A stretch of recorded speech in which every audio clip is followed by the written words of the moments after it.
স্বাগত জানাচ্ছি টিভিএন 24 এর নিয়মিত আয়োজন আওয়ার ডেমোক্রেসি অনুষ্ঠানে। দিনের বাছাই করা সংবাদ এবং এর পর্যালোচনা নিয়ে আমাদের নিয়মিত এই আয়োজন। আজকের দিনে আমার সাথে আলোচনার জন্য অনলাইনে যুক্ত রয়েছেন professor doctor Mohsin U Patwari এবং আমার সাথে আরো যুক্ত রয়েছেন আসালের ন্যাশনাল প্রেসিডেন্ট মাহফ মেজবাউদ্দিন। দুজন অতিথিকে স্বাগত জানাচ্ছি, আপনারা থাকবেন আমাদের সাথে। আমরা মূল আলোচনা শুরু করার আগে আজকের দিনের গুরুত্বপূর্ণ কিছু সংবাদের একাংশ দর্শকদেরকে জানিয়ে আসতে চাই। প্রথমেই থাকছে ইরান প্রসঙ্গ। ডোনাল্ড ট্রাম্প ইরানকে ঘিরে উত্তেজনার মধ্যে নতুন হুঁশিয়ারি দিয়েছেন। সামাজিক যোগাযোগ মাধ্যমে তিনি এক পোস্টে দাবি করেছেন, আমরা এখন ইরানের আকাশ পুরোপুরি নিয়ন্ত্রণে নিয়েছি। এই বক্তব্য আমেরিকার আগের অবস্থান থেকে ভিন্ন, যেখানে বলা হয়েছিল ইসরায়েল এককভাবেই ইরানে হামলা চালাচ্ছে এবং আমেরিকা সরাসরি জড়িত নয়। ট্রাম্প আরো বলেন, ইরানের আধুনিক প্রতিরক্ষা ব্যবস্থা থাকলেও তা আমেরিকান প্রযুক্তির সঙ্গে তুলনা করার মতো নয়। এর মধ্যে জানিয়ে রাখি, ইসরায়েলের সামরিক বাহিনী অনেকাংশেই আমেরিকান অস্ত্র এবং বিমান ব্যবহার করে থাকে। এদিকে হোয়াইট হাউসের সিচুয়েশন রুমে ন্যাশনাল সিকিউরিটি টিমের সঙ্গে এক জরুরি বৈঠকে বসেন প্রেসিডেন্ট ট্রাম্প। গণমাধ্যমগুলো বলছে তিনি ইরানের পারমাণবিক স্থাপনায় আমেরিকার পক্ষ থেকে সরাসরি হামলার বিষয়টি বিবেচনায় রেখেছেন। তবে তার উপদেষ্টাদের মধ্যে এই বিষয়ে মতভেদ রয়েছে। ট্রাম্প আরো বলেন, আমরা জানি খামেনি কোথায় লুকিয়ে আছেন, তিনি সহজ টার্গেট, কিন্তু এখনই তাকে হত্যা করব না, আমাদের ধৈর্য সীমায় পৌঁছাচ্ছে। তিনি এক পর্যায়ে লেখেন, নিঃশর্ত আত্মসমর্পণ চাই। এদিকে ভাইস প্রেসিডেন্ট জেডি ভ্যান্স বলছেন, ইরানের ইউরেনিয়াম সমৃদ্ধকরণ বন্ধে প্রেসিডেন্ট প্রয়োজনে কঠিন সিদ্ধান্ত নিতে পারেন, তবে তিনি শুধুমাত্র আমেরিকার স্বার্থেই কাজ করবেন। ভ্যান্স আরো বলেন, ইরান 60% পর্যন্ত ইউরেনিয়াম সমৃদ্ধ করছে, যা আন্তর্জাতিকভাবে সেনা ব্যবহারের যোগ্য বলেও বিবেচিত। ট্রাম্প এরই মধ্যে G7 সম্মেলন সংক্ষিপ্ত করে কানাডা থেকে ফিরে এসেছেন। তিনি বর্তমানে পুরোপুরি মধ্যপ্রাচ্য সংকট মোকাবেলায় মনোযোগী। আজকের দিনের আরো একটি গুরুত্বপূর্ণ সংবাদ, নিউ ইয়র্ক সিটি মেয়র প্রার্থী এবং বর্তমান কন্ট্রোলার ব্র্যাড ল্যান্ডারকে গ্রেফতার করেছে আইস। মঙ্গলবার দুপুরে ম্যানহাটনের ইমিগ্রেশন কোর্ট থেকে তাকে গ্রেফতার করা হয়। তার বিরুদ্ধে এক অভিবাসী ব্যক্তিকে আদালতে সহযোগিতা করার অভিযোগ আনা হয়েছে। এই ঘটনার প্রতিবাদে তাৎক্ষণিক বিক্ষোভ সমাবেশ করেছেন অন্য মেয়র প্রার্থী এবং নিউ ইয়র্ক সিটির জনপ্রতিনিধিরা। এই ঘটনাকে আইনের শাসনের উপর ট্রাম্প প্রশাসনের নগ্ন হস্তক্ষেপ বলছেন তারা। আজকের দিনে আন্তর্জাতিক সংবাদে আমরা বাংলাদেশ প্রসঙ্গ আনবো। বিএনপি, এনসিপি, ইসলামী আন্দোলন, নাগরিক ঐক্য, গণ অধিকার পরিষদ সহ বিভিন্ন রাজনৈতিক দল অংশ নিল। মঙ্গলবার ঐক্যমত কমিশনের দ্বিতীয় পর্যায়ের আলোচনায় অংশ নেয়নি বাংলাদেশের জামায়াতে ইসলামী, জানিয়ে তৈরি হয়েছে নানান রকম আলোচনা সমালোচনা। তারেক রহমানের সাথে বাংলাদেশের প্রধান উপদেষ্টার লন্ডনে বৈঠক শেষে বিদেশে বসে যৌথ সংবাদ সম্মেলনকে বাংলাদেশের রাজনৈতিক সংস্কৃতির ব্যত্যয় বলে উল্লেখ করে দলটি। একটি রাজনৈতিক দলের সঙ্গে বৈঠকের পর বিদেশের মাটিতে যৌথ সংবাদ সম্মেলন করায় আগামী জাতীয় সংসদ নির্বাচন অবাধ, সুষ্ঠু এবং গ্রহণযোগ্য হওয়ার বিষয়ে জনগণের মধ্যে আশঙ্কা তৈরি হয়েছে বলেও দাবি করে জামায়াত ইসলামী। বিবৃতিতে বলা হয়, এর মাধ্যমে তিনি একটি দলের প্রতি, অর্থাৎ ডক্টর মোহাম্মদ ইউনূসের উপর অভিযোগ আনা হয়, তিনি একটি দলের প্রতি বিশেষ অনুরাগ প্রকাশ করেছেন। এই বিষয়গুলো নিয়ে আমরা আলোচনা করব। আমাদের সঙ্গে আমাদের দুজন অতিথি রয়েছেন, আমি আলোচনা করতে চাই। প্রথমেই আমি শুরু করতে চাই ডক্টর মহসিন ইউ পাটোয়ারি, আপনাকে দিয়ে শুরু করি। প্রেসিডেন্ট ডোনাল্ড ট্রাম্প তিনি সোশ্যাল মিডিয়ায় আসলে যেটি লিখেছেন তার বক্তব্যের মধ্যে, আমরা ইরানের আকাশ পুরোপুরি নিয়ন্ত্রণে নিয়ে নিয়েছি, এটি একটি বিষয়। আরো একটি লাইন ছিল আত্মসমর্পণ করার কথা বলা হচ্ছে। এই ধরনের বক্তব্য কি আসলে কূটনৈতিক বক্তব্য, নাকি যুদ্ধ অবস্থা সৃষ্টি করার জন্য এক ধরনের উস্কানিমূলক বক্তব্য? আপনার কাছে কি মনে হয়? হ্যাঁ, আপনাকে অসংখ্য ধন্যবাদ। আমি তো প্রেসিডেন্ট ট্রাম্পের কাছে হার্ডলি কূটনৈতিক কোনো বক্তব্য শুনছি বলে আমার মনে হয় না। যে কতগুলো বক্তব্য দিয়েছেন অত্যন্ত গুরুত্বপূর্ণ। আপনি কিছু উল্লেখ করেছেন যে 95 লক্ষ বসবাসকারী তেহরানের বসবাসকারীকে ছেড়ে যেতে বলা, তার অর্থটা কি? তার মানে আপনি যদি বিভিন্ন ইন্টারপ্রেট করেন যে এখানে তেহরানের উপর একটা সাংঘাতিক প্রেশার আসতে পারে, এটা আমরা ইন্টারপ্রেট করবো। সেকেন্ড বলতে যে আপনি বললেন যে ইন আনকন্ডিশনাল সারেন্ডার। আপনি জানেন যে একটা দেশ, একটা স্বাধীন দেশ, ইরানের মতো দেশ, ইরান একটা ছোটখাটো দেশ না, কিন্তু 80 মিলিয়ন লোকের দেশ, বিরাট দেশ মোটামুটি, তাদেরকে সারেন্ডার করা, এটা 3 নম্বর। উনি বলছেন যে আপনি বললেন ইরানের আকাশ আমাদের দখলে, তার মানেটা কি?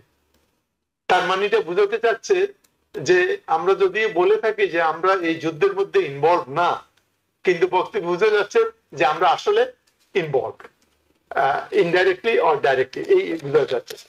তারপরে যে আরেকটা কথা বললেন যে so called supreme leader, we know where he is, but we will not take him out at this time, right?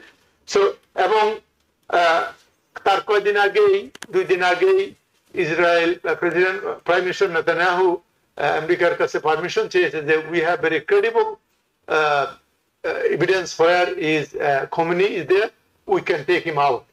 তখন হোয়াইট হাউস তাকে পারমিশন দেওয়া হয়নি। আরেকটা কথা বলেছেন, যুদ্ধবিরতি চেয়ে সংঘাতের সম্পূর্ণ অবসান চাই। এটা কিভাবে হতে পারে?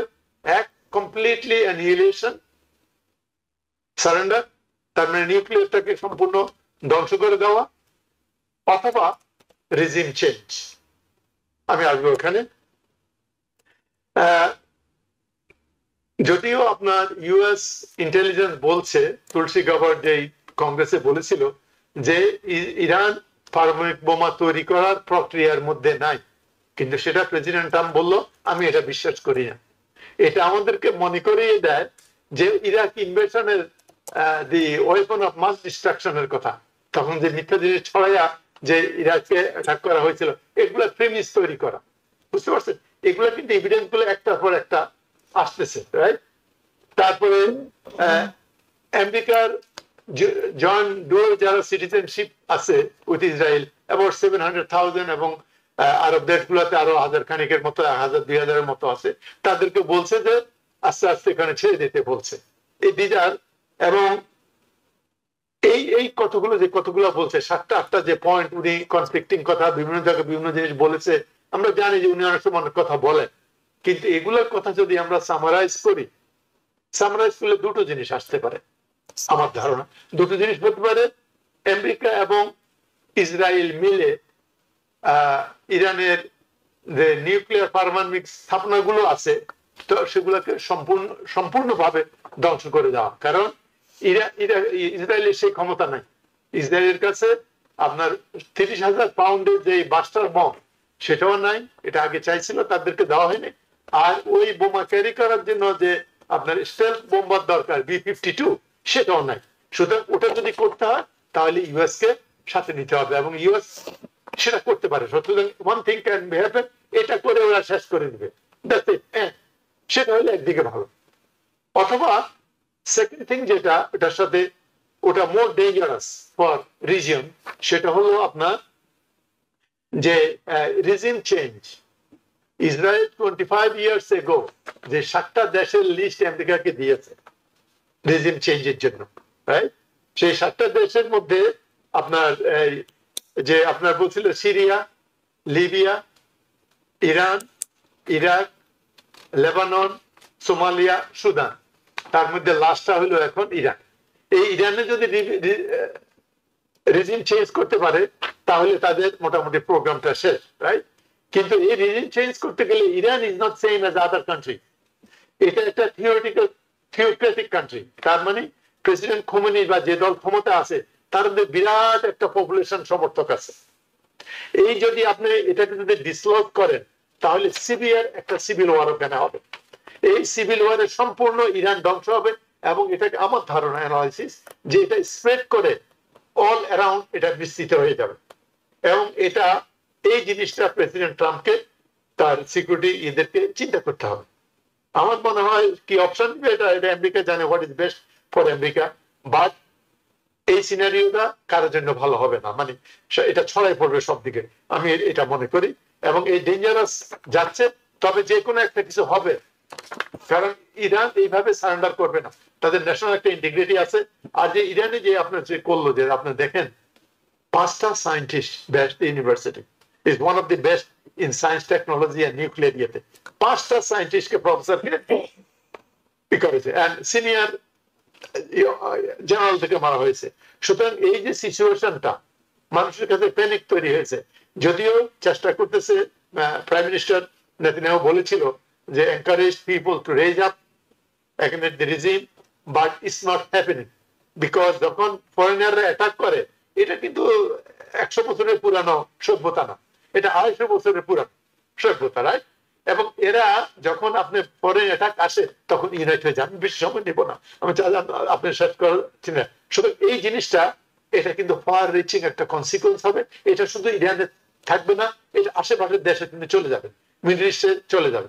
মিডল ইস্টার্ন লোকেরা যদিও ক্রিটিসাইজ করছে, কন্ডেম করেছে, কিন্তু আমি শুনতেছি লোকজন বলে ভিতর ভিতর করে খুশি হয়েছে ইরানকে সাইজ করা হোক, কারণ রিজিওনাল অ্যানিমোসিটি আছে, তো রিজিওনাল কম্পিটিশন আছে। তো আর ইরান বেঁচে থাকলে, ইরান থাকলে ওখানে যে অ্যাবসলিউট ডমিনেন্স, সেই ডমিনেন্সটা থাকছে না। Iran is a balance in that area. এটা আমার ধারণা যে something is coming which could be very serious.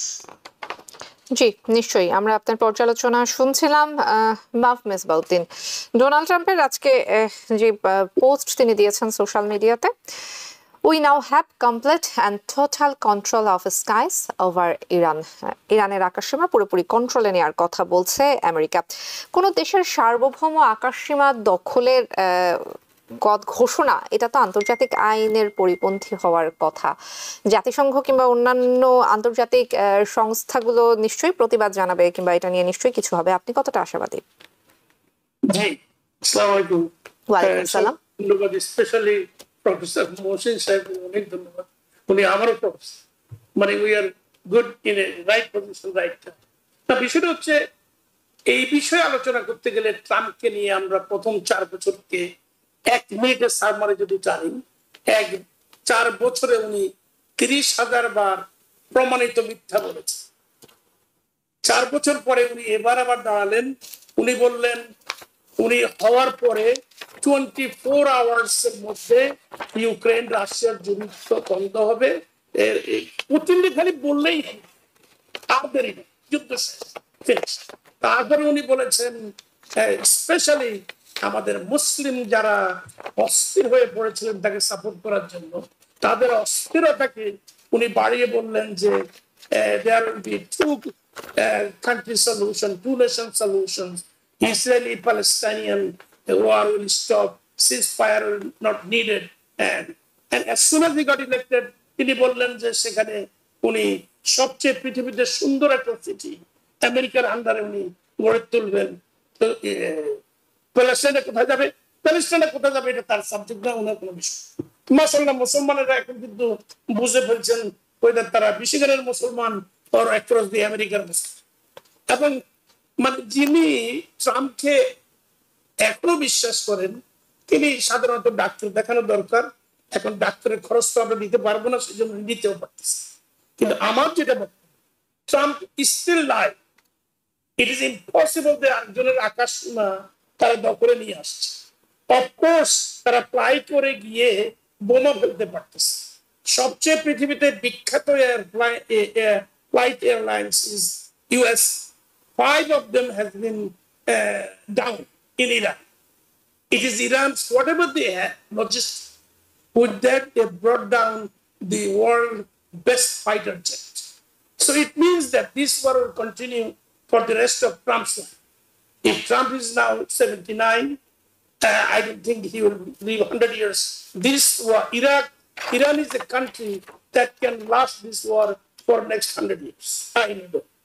Okay, now, in Tehran, 9.5 million people বাস করে সেখানে, তাদের 91 মিলিয়ন টোটাল জনসংখ্যা। জনসংখ্যার 10 ভাগের 1 ভাগেরও বেশি তেহরানে থাকে। মানে only an idiot can say empty the Tehran, and millions of people are now suffering because people are running from Tehran, which is an impossible episode of life. এটা আপনারা জানেন, ইভেন আমাদের বাংলাদেশের দূতাবাসী যারা পালাচ্ছেন তারা মাত্র 3 ডিস্ট্রিক্ট পরে গিয়ে ওই তেহরানের ভিতরেই স্থান নিচ্ছেন, সেখানে হয়তো বোমা পড়তে পারে। আমার বিশ্বাস America has always been the front runner dog for Israel. This time a dog that is very dangerous. It not only barks, it also bites. So America has the ability to bite. Trump is someone who hates Muslims from his birth. And he has proven after 9/11, he said that from his Trump Tower, he saw in New Jersey, New York, Muslims are gathering and celebrating the World Trade Center bomb. What a liar. What a stupid guy who has taken the power in this country because some of us has supported him. But anyway, apart from this, I think he came back from G7 because G7 was telling him to bring a resolution to stop this war. He could not say no one can establish that. But they're going to produce their resolution anyway and will try to pursue him later to come into that G7 nation. Now, you can lead only when you are ready to do something for your group. If you do not want to do anything with the G7, then you are not part of G7. Same thing with NATO, same thing with World Health Organization. So Trump, whatever he said, I clearly, categorically can say that it is lie and lie. Israel has suffered for the first time since 1948. In 70 years later, this is the first time their building is falling apart. Their airport is attacked. Their army installation was attacked. I think this is the work of God too.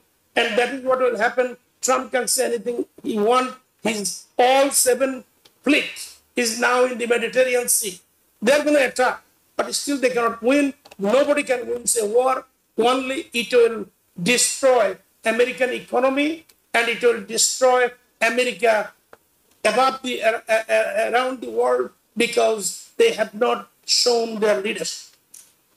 একজন নির্বাচিত জনপ্রতিনিধি, তার বিরুদ্ধে অভিযোগ আছে তিনি একজন অভিবাসীকে আইনি সহযোগিতা করছিলেন, যেটি তিনি করতে পারেন বলে দাবি করা হচ্ছে। অপরদিকে একজন ইউএস সিটিজেনকে আইস গ্রেপ্তার করতে পারে না, এটি নিয়েও আসলে বিতর্ক তৈরি হয়েছে। এটি যে রাজনৈতিক উদ্দেশ্য প্রণোদিত গ্রেপ্তার, সাধারণ মানুষ থেকে শুরু করে জনপ্রতিনিধিরা যেই অভিযোগ করছেন, আমার মনে হয় দুজন অতিথি এটার সাথে একমত হবেন। কারো যদি দ্বিমত থাকে তাহলে অবশ্যই বলবেন।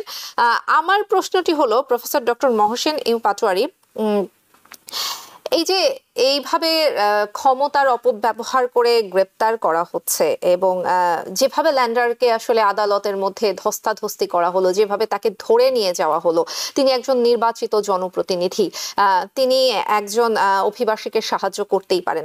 তার সাথে আজকে যে ঘটনাটি ঘটলো, এটি আসলে আমেরিকার সংবিধান এবং মানবাধিকার সংক্রান্ত যে বিষয়গুলো, সেই বিতর্ককে আরো একটু নাড়া দিল কিনা? আপনাকে অসংখ্য ধন্যবাদ। এটা একটা পলিটিক্যাল ব্যাপার আছে, এটার জন্য ম্যাপ ভালো বলতে পারবে, কিন্তু আমি একটা জিনিস আমি বলবো যে উনি বলতে, আমি একটা জিনিস বলি যে আপনি যেটা বলছেন এটা ঠিক, আমাদের সেকেন্ড অ্যামেন্ডমেন্ট রাইট আছে। এটা তো ব্র্যাড ল্যান্ডার কি বেআইনি কোনো কাজ করেছে কিনা, ব্র্যাড ল্যান্ডার বলেছে যে আমাকে তোমার ওয়ারেন্ট দেখাও, right? He was trying to help a person, so he is not preventing that ICE to arrest someone or something. এটা আমার মনে হয় এটা আমাদের গণতন্ত্রের প্রতি এটা একটা অসম্মান বলে আমি মনে করি। এবং এর আগেও আপনারা শুনেছেন যে ক্যালিফোর্নিয়াতে একজন সিনেটরকে, আমাদের ইউএস সিনেটরকে পর্যন্ত এরকম বের করে দেওয়া হয়েছে। এই যে ডেমোক্রেসির প্রতি যে শ্রদ্ধা যে কমে যাওয়া, এটা কিন্তু এই সরকারের সময় কিন্তু আমি দেখতে পাচ্ছি। এটা কিন্তু এই আমেরিকার জন্য এটা একটা, যেই দেশটা যুদ্ধ করে এই দেশে স্বাধীন করেছে আর কি, এবং আমাদের যে ফাউন্ডার্সরা ছিল তারা যেই বাইল এবং কনস্টিটিউশন তৈরি করেছে যে স্বাধীনভাবে করা, এটা থেকে আমরা আস্তে আস্তে কিন্তু সরে যাচ্ছি। আমার মনে হয় আমাদের সাধারণ নাগরিক যারা ডেমোক্রেসিতে বিলিভ করে, যারা আমাদের ডেমোক্রেসিতে কোশ্চেন শুরু হয়েছে বিলিভ করে, আমাদের মনে হয় আমাদের এই জিনিসগুলো আস্তে আস্তে একটু প্রতিবাদ করা উচিত। প্রতিবাদ at least in a sense in the voting booth, এই জিনিসগুলো আমাদের দেখা উচিত বলে আমি মনে করি। ডেফিনেটলি আমি মনে করি এটা মনে হয় তার ব্যক্তিগত ইয়েটা ভায়োলেশন হচ্ছে আর কি। ব্র্যাড ল্যান্ডারের is a controller, is a city wide elected person. So এই লোকগুলোকে সম্মান না দেখানোটা, তার অর্থ হলো যারা তাকে ভোট দিয়েছে তাদেরকে অসম্মান করা, এবং তার মানে জনগণকে অসম্মান করা। সেই জনগণকে অসম্মান করা এটা গণতন্ত্রের পরিপন্থী। এই জিনিসগুলো আমাদের চিন্তা করতে হবে বলে আমি মনে করি আর কি। জি, মাহফুজ বাউদ্দিন, আপনার পর্যালোচনা শুনি। জি, I think Professor Mohsin মোটামুটি কাজ করেছেন। Brad Lander was the city council member for 12 years. He was the finance committee chair. He managed $100 billion budget. Then last 4 years ago, he became the controller. Citywide election, 8.6 million residents lives almost the size of the Tehran lives here. And he was voted overwhelmingly by the Democrats to become the controller. New York City controller managed 5 retirement system pension funds, which is $325 billion, the 5th largest pension system in the world. He is the controller. তাকে নাম ধরে ডাকা যায় না, honourable Brad lander বলতে হয়। তার security আছে এনওয়াইপিডি থেকে, সে সিকিউরিটি নেয় না। এখন যদি তার সাথে সিকিউরিটি থাকতো তাহলে এনওয়াইপিডি তাদের এইসব থেকে তাকে অন্তত সেভ করতে পারতো, অন্তত টাচ করতে দিত না। কিন্তু he thought that why to spend public money to have a security go with me all the time. That is why he stopped it. He is the controller, and in his office, half of the people I represent as president of the union. So I know him very well. He's my friend. The question that Trump is doing, Trump is very vindictive. Anyone and everyone across this country, from New York City to California, who did not vote for him, he's coming after them. 76 million people voted for him. The remaining 127 million is his enemy.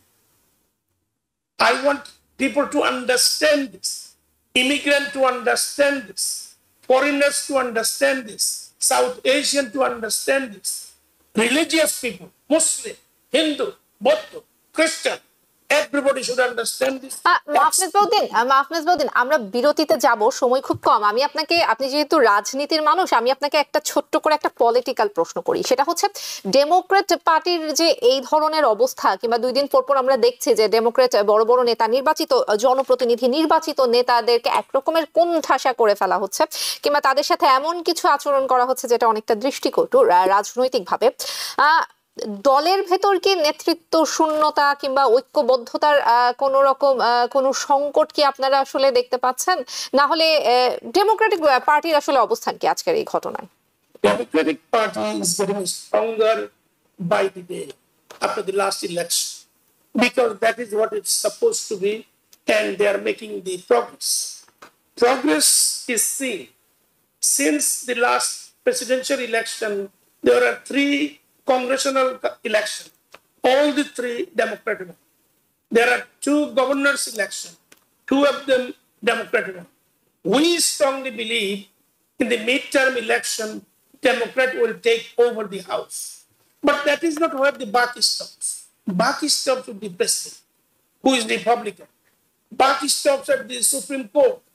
9 out of 9, 6 of them are Republican. Buck stops at the House. They are the majority. Buck stops in the Senate. They are the majority. So this is what you see when Trump is leading as president, who does not qualify to be a president, who is a criminal with 36 counts of felony charges. We know the American judgment they gave them. But American judgment, he does not care. He thinks that as the president, he should give the judge and final one. He thinks that Supreme Court should not decide on an issue that impact the people and the population of the United States. So he is a king, and you have seen his first ever in American history military parade. This is what he does. He's going to come after you. He does not like. জি, অসংখ্য ধন্যবাদ। আমরা দুজনের পর্যালোচনা শুনছিলাম। আমি আবার আসবো অতিথিদের কাছে। একটি বিরতির সময় হয়ে গেছে, সঙ্গেই থাকবেন দর্শক, আপনারাও সঙ্গেই থাকুন। আওয়ার ডেমোক্রেসি অনুষ্ঠানে নিচ্ছি ছোট্ট একটি বিরতি। বিরতির পর আবারও স্বাগত জানাচ্ছি। আমাদের সঙ্গে political analyst professor doctor Mohsin A Patwari এবং মাহফুজ বাউদ্দিন দুজন অতিথি আছেন। আবারও স্বাগত আপনাদেরকে। আমরা অনুষ্ঠানের শেষ পর্যায়ে চলে এসেছি। একটু ছোট্ট করে আন্তর্জাতিক সংবাদ আলোচনায় আনতে চাই এবং আন্তর্জাতিক প্রসঙ্গে আজকে থাকছে বাংলাদেশ প্রসঙ্গ। বাংলাদেশের আজকে অনেকগুলো গুরুত্বপূর্ণ সংবাদ, তার মধ্যে একটি হচ্ছে বিএনপি এনসিপি কিংবা ইসলামী আন্দোলন, নাগরিক ঐক্য, গণ অধিকার পরিষদ সহ বিভিন্ন রাজনৈতিক দল অংশ নিলেও মঙ্গলবার ঐক্যমত কমিশনের দ্বিতীয় পর্যায়ের আলোচনায় জামায়াত ইসলাম অংশ নেয়নি এবং দেশটির প্রধান উপদেষ্টার নিরপেক্ষতা নিয়ে জামায়াত ইসলামী প্রশ্ন তুলেছেন। Professor doctor Mohsin U Patwari, বর্তমানে বাংলাদেশে যে ক্ষমতাসীন দল রয়েছেন, মানে বর্তমানে যে ক্ষমতাসীন সরকার রয়েছে, প্রফেসর মোহাম্মদ ইউনূসের বিরুদ্ধে একদম শুরু থেকে কিছুটা জামায়াত ইসলামী কিংবা ইসলামী দলগুলোর দিকে তার এক ধরনের সফট কর্নার আছে, এরকম এক ধরনের অভিযোগ কিন্তু ছিল এবং অনেক ক্ষেত্রে আমরাও আসলে সেই সফট কর্নারটা দেখেছি। বর্তমান সময়ে এসে আসলে বিএনপির সাথে, বিশেষ করে তারেক রহমানের সাথে লন্ডনে আলোচনা করা নিয়ে জামায়াত ইসলামী যেই ক্ষোভটা প্রকাশ করলো, বিএনপি তো অনেক বড় একটা দল, একটা বড় দলকে রাজনৈতিক মানে রাজনীতির মাঠে কিছুটা বেশি গুরুত্ব দেয়া হবে, সেই বিষয়টিকে আমরা স্বাভাবিকভাবে যদি ধরে নিই, তাহলে জামায়াতে ইসলামীর এই ধরনের ক্ষোভ কিংবা এই ধরনের অভিযোগ, এই ধরনের বিবৃতি, এটি কি রাজনৈতিক বক্তব্য, শুধুমাত্র রাজনৈতিক বক্তব্য বলেই কি আপনি মনে করছেন, নাকি মনে হচ্ছে যে বর্তমান সরকারের সাথে জামায়াত ইসলামের আসলেই কোনো রকম কোনো পাল্টাপাল্টি কিংবা দ্বন্দ্ব চলছে? আপনি জামায়াত ইসলাম, থ্যাংক ইউ, আপনাকে অসংখ্য ধন্যবাদ। আপনি সঠিক বলেছেন যে আমরা বরং দেখেছি যে বিএনপি একটা বড় দল হিসেবে তাদের সাথেই বরং তারা চাচ্ছিল যে তাদের কথা মতো জিনিসগুলো কাজ করুক। এখন এখানে যে টাসেলটা হয়েছে প্রেসিডেন্ট ইন্টারিম গভর্নমেন্টের প্রধান প্রফেসর ইউনূসের সাথে, সেটা একটা ছোটখাটো ব্যাপার নিয়ে, আমার মতে ছোটখাটো ব্যাপার। সেটা হলো নির্বাচনটা কখন হবে, রাইট? নির্বাচনটা কি এপ্রিলে হবে না নির্বাচনটা ডিসেম্বর হবে? আমার সেই প্রফেসর, আমি গত এপিসোডে বলেছি যে এই যে টাসেলটা, এবং এটা যেহেতু সবচাইতে বড় দল, তাদের ইম্প্যাক্টটা বেশি ওখানে, এবং হয়তো নির্বাচন হলে, সামনে নির্বাচন, তারা একচ্ছত্রভাবে তারা পার্লামেন্টে চলে আসতে পারে। সুতরাং ওরা যদি বাধা হয়ে দাঁড়ায়, তাহলে বাকি সব দলগুলো, আওয়ামী লীগের অ্যাবসেন্সে বাকি সব দলগুলো একত্র হলো কিছু করতে পারবে না। সুতরাং তাদের একটা ইম্পর্টেন্স এখানে আছে। তাদের হলো যত তাড়াতাড়ি এটা হয়, তাদের পপুলারিটি সাস্টেন করার যতটুকু সম্ভব, তারপরে ইলেকশনটা হলে তাদের জিতার সম্ভাবনা আছে। হ্যাঁ, ওনারা যে যুক্তি দিয়েছেন যে ডিসেম্বর হলে ভালো, শীতের সময় বৃষ্টিপাত কম হয় এবং খুব গরম না, সামনে আবার রমজান আছে, এই আছে, খুব ভালো যুক্তি, রাইট? কিন্তু ভালো যুক্তি হলো এর আগে এপ্রিল মাসে কিন্তু নির্বাচন হয়েছে এর আগে একবার, কোনো সমস্যা হয়নি। তবে আমি বলছিলাম যে এই যে 2 মাস 3 মাসের জন্য এটা ফাঁস করা লাভটা কি? কারণ আমি বলছি যে এপ্রিলে না হোক, ঠিক আছে ডিসেম্বরে ভালো। মোশাররফ ভাই বলছে যে ডিসেম্বরে হলে ভালো, আমি এগ্রি করি, all the conditions are good. তাহলে ডিসেম্বর 2025 না হয়ে সেটা ডিসেম্বর 2026 হোক না কেন? এর মধ্যে আমাদের যে কিছু সংস্কারের দরকার, সংস্কারগুলো আমরা করে ফেলি। কারণ রাজনৈতিক দলরা আসলে তাদের নিজেদের দলীয় ইন্টারেস্টটা বেশি দেখবে, সংস্কারের কি হবে আমরা এখনো গ্যারান্টি না। কারণ ওনারা তো সব নন বস্তুত। আমরা 3টা দল এদেশে শাসন করছে, আমরা তো দেখছি গত 50 বছরে। তো এই জিনিসগুলো যে ওনারা করতেছে, আমি মনে করি এটা। তবে যে আমি দেখছি যে জামাতের আমিরা, জামাতুরা ন্যাশনাল কথাবার্তা বলছিল। তবে লন্ডনে যে একত্রে যে ইয়েটা হলো, প্রেস ব্রিফিংটা হলো, সেই প্রেস ব্রিফিংটা এটা মনে হয়েছে যে একটা রাজনৈতিক দলের সাথে একটু প্রাধান্য দেওয়া হয়েছে। সম্ভবত ভালো কারণ আছে, তার সবচেয়ে বড় দল হিসেবে, কিন্তু জয়েন্ট প্রেস ব্রিফিং করার দরকার ছিল না। আর কি না করলে উনি পারতেন, উনি বললো আলাদা করলেই পারতেন, যাতে করে মনে হতো সব দলকে আমি সমানভাবে আমি ট্রিট করতে চাচ্ছি। আর কি এই জিনিসটা করলে মনে হয় ভালো হতো। তবে তার লন্ডন সফরটা সাকসেসফুল হয়েছে, এই জন্য বেগম জিয়া বলেছে যে একটু নমনীয় ভাব দেখিয়েছে, যার জন্য তারেক রহমানের সাথে কথা বলার জন্য হয়েছে। এটা জেলাসি হতে পারে, হ্যাঁ, তারেক রহমান কথা শুনতেছে, আমাদের কথা শুনতেছে না, এটা একটা ব্যাপার হতে পারে। এবং উনি যে করেছে এটা ন্যায্য কারণেই করেছে, কারণ বিএনপি রাজি না হলে নিডল উইল নট মুভ। বাংলাদেশের এখনকার কনটেক্সটে নিডল উইল নট মুভ।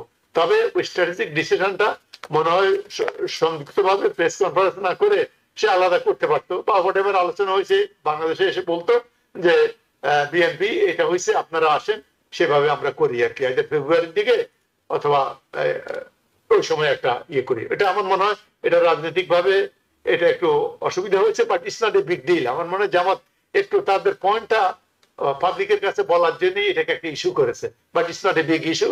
সম্ভবত দি সেকেন্ড রাউন্ডে ওনারা আসবে, আর যে রাউন্ডটা আছে ভেরি গুরুত্বপূর্ণ বিষয়, 70 অনুচ্ছেদের যে ব্যাপারটা আছে, আর দ্বিকক্ষ বিশিষ্ট যে পার্লামেন্ট এই ব্যাপারটা আছে, আর প্রধান বিচারপতি যে নিয়োগ, ভেরি 3 ইম্পর্টেন্ট ইস্যু। এই ইম্পর্টেন্ট ইস্যুতে আমার মনে হয় সব রাজনৈতিক দলের অংশগ্রহণ করা অত্যন্ত প্রয়োজনীয় এবং এটা ভবিষ্যতের জন্য। জি, মাহফুজ মিসবাউদ্দিন, আপনার কি মনে হয়? জি, আমি তো এখানে আগে যদি তোমাকে 1 মিনিট দিতে হবে, আগে থেকে আমি শেষ করতে পারিনি। আমি যেটা বলতে চাচ্ছি যে ট্রাম্প আর রিপাবলিকান আর the warmonger in last 30 years from Reagan, Ford, Nixon, 2 Bushes and 2 Trumps. There fought 16 wars. Of these 16, 12 of them they created. Today, Trump is fighting Israel-Palestine, Israel-Yemen, Israel-Lebanon, Israel-Syria, Israel-Iran, Russia-Ukraine. Mari, this is what they do. So now coming to the Professor Yunus. G, I think since Professor Yunus has taken over, he has done, by the grace of God, miracles. He has met all these politicians, those who sometimes have childish behavior, because he went to London. Tariq Zia is in London. Tariq Zia, when he speaks in London, Bangladesh echoes. I don't care. I have never been BNP, Zomat Islam, Awami League, nothing. But I'm saying that he has done the right thing because he went there. Tariq Zia is still there. He spoke to him, wanted to know his idea, what he thinks, and then he came back and he's following everyone. Zamat thought that, oh my God, my toy has been taken away, so they are not going to play anymore. That is their problem. And this problem is there always. So I don't care what that thing happened. What Professor Yunus is doing now, he's bringing all those people and all those things that he has done about the what you call the Upadeshta Mandali, বিশেষ করে রাজনৈতিক দল আলোচনাগুলি, সংস্কার commission নিয়ে, ঐক্যমত commission নিয়ে যেসব আলোচনাগুলি হচ্ছে, that will define the future of Bangladesh. I don't see our political parties yet ready. And Professor Mohsin said it very nicely. Sometimes I don't have nice words, but I think Professor Yunus must continue the way he's bringing this country, uplifting this country. World is recognizing the country itself, and lot of development is happening, and it will happen more. I think, I'm not saying that Professor Yunus should be there forever. He's already 85 years old. 87, 86, 85, whatever. We're not talking about him, and he does not want to. He don't need it. No one on earth among Bangladesh or among the 76 Nobel Peace Prize winner in this world is as honored as him. So he does not need Bangladeshi government to help. What he needs is what he does. He did a lot for Bangladesh. He's going to continue to do. I think all the political parties should come, join, talk, find the solution to lead Bangladesh. Okay, আমি just একটা second 2 second কথা বলি। I agree with math 100%। একটা জিনিস কি, আমার ধারণা যেই নির্বাচিত হোক নেক্সট ইলেকশনে, উই শুড ইউটিলাইজ প্রফেসর ইউনুসের যে রিপুটেশন ওয়ার্ল্ড ওয়াইড, যে connection, we should utilise him. However elected comes to next government, I think I would say that I would make Professor Yunus keep him as the president, right? And our reputation-টা মানে তাদের নিয়মে যে president হবে, আর কি president ক্ষমতা তো তত নাই, সেই দলকে আমি বলবো যে তারা সামনে রাখেন, তারা সামনে রেখে তার রেপুটেশনটা ইউজ করে আমাদের দেশটাকে একটু এগিয়ে নিয়ে যান। জি, নিশ্চয়ই। অসংখ্য ধন্যবাদ। দুজন অতিথির মন্তব্য শুনছিলাম, দুজনকেই ধন্যবাদ, প্রফেসর ডক্টর মহসিন পাটোয়ারি এবং মাহফুজ মিসবাউদ্দিন। আপনাদের দুজনের প্রতি অশেষ কৃতজ্ঞতা, আজকে সময় দিয়েছেন। সবাইকে, সব দর্শকদের আমাদের ধন্যবাদ। Thank you. ধন্যবাদ জানাবো দর্শকদেরকেও। আওয়ার ডেমোক্রেসি অনুষ্ঠানে এই ছিল আজকের মতো। টিভিএন 24 নিউজ নেটওয়ার্কের সঙ্গেই থাকুন সব সময়। টিভিএন 24 টেলিভিশন দেখতে আজই কল করুন 7187776556। লগ ইন করুন www.totalcablebd.com। নিউ ইয়র্ক থেকে সম্প্রচারিত TVN 24 টেলিভিশন বিশ্বজুড়ে বাঙালির কণ্ঠস্বর।